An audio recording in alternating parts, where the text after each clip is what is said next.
Okay, we're in the next part of removing the front fascia plate in order to gain access to the mirror.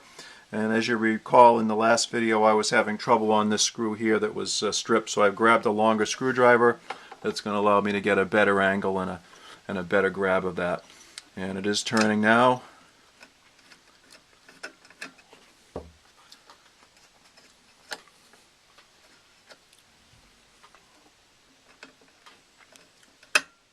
Again, being very careful not to knock into the motor spindle. Okay, and our front fascia plate's off. And you might want to remove this, make note of how it sits in here, but you might want to remove that. Now this particular table has still got a mirror in place. I'm just going to flick at it here and see if it's loose in any way.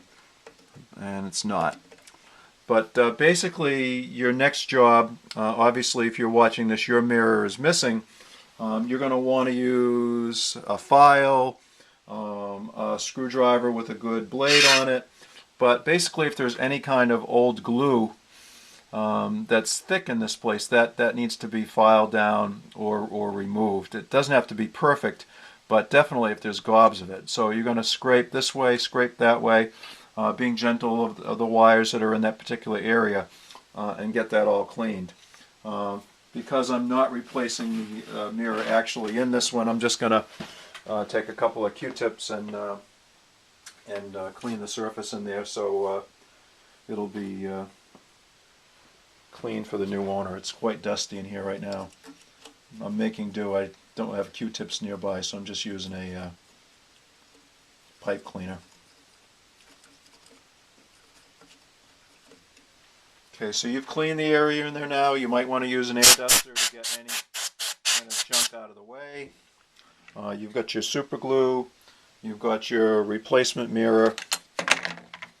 And again, I'm just going to be fictionalizing what the next steps are. But I really like this super glue that's got gel control. It doesn't just drip all over the place. It'll stay in place. So I apply the super glue, I wouldn't say liberally, but definitely, not stingy about it, because I don't want to have to be doing this repair again. But basically 3 dabs, one here, one center, and one here, fairly large quantity of it, maybe the size of I don't even know what to compare it to, but you can see the size of this nut, maybe the size of that nut. And it's the gel, so it's not going to drip and be an issue. Then you've got your mirror, and I basically take a small screwdriver and hold it in this area so it's not going to just fall all the way through. Be careful not to get glue on the screwdriver and then on everything else. And I drop the mirror in place. The screwdriver catches it. I actually just did a really bad thing. It just fell all the way through. Trying to give you a view here. I'm usually not doing this from this angle. So the screwdriver's holding it.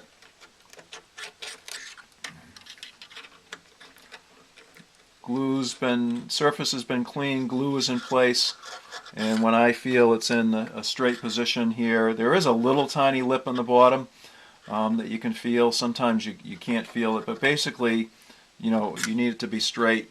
And you need to, at this point, just be really, really patient and allow that super glue to dry. I would count to at least 60, and if you can get the screwdriver to stay in place, if you can find a screwdriver maybe before you do this that's gonna stay in place after you remove it in 60 seconds, that's what I would do. But basically, again, I haven't used glue here, so it's just falling. But I would use 1 or 2 screwdrivers, wait a full 60 seconds, and wait for that to dry and be good. And then I would wait, probably a good hour before I went to do the reinstall, and I would, lightly flick the side of the mirror and make sure that it has dried well and is holding in place. And if not, unfortunately, you'll have to do another glue job. So that's it for installing the mirror, and we'll go back to putting the turntable back together in a second.